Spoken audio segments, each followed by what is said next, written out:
কথাগুলো বলছি অনেক কষ্টে। আমার এই 4-5 মাসের মন্ত্রিত্বের অভিজ্ঞতা আপনাদেরকে বলা দরকার। আমি দেখছি যে কিছুই বদলায়নি।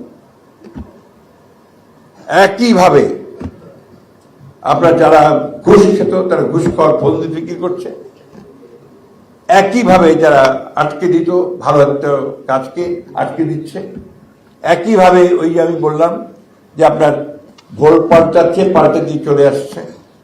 এখন আপনার দেহে বিকাম হরিয়ার দিন দা পো, ওরাই এখন অনেক বেশি আপনার জুলাই যোদ্ধা হয়ে গেছে।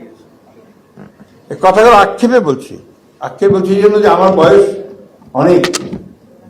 আমি তো সত্যিকার অর্থে এবার পরিবর্তনটা দেখতে চেয়েছিলাম, যে এখন পর্যন্ত সেটা আমি দেখছি না আমাদের মধ্যে।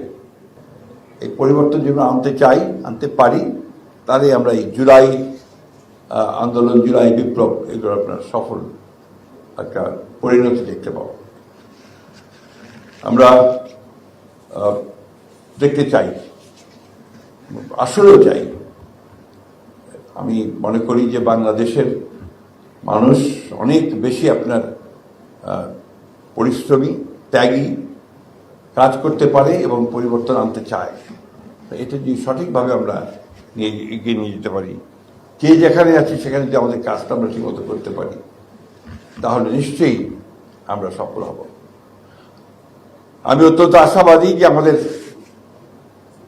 তরুণ নেতা জনাব তারেক রহমান, তিনি অত্যন্ত দৃঢ়তার সঙ্গে,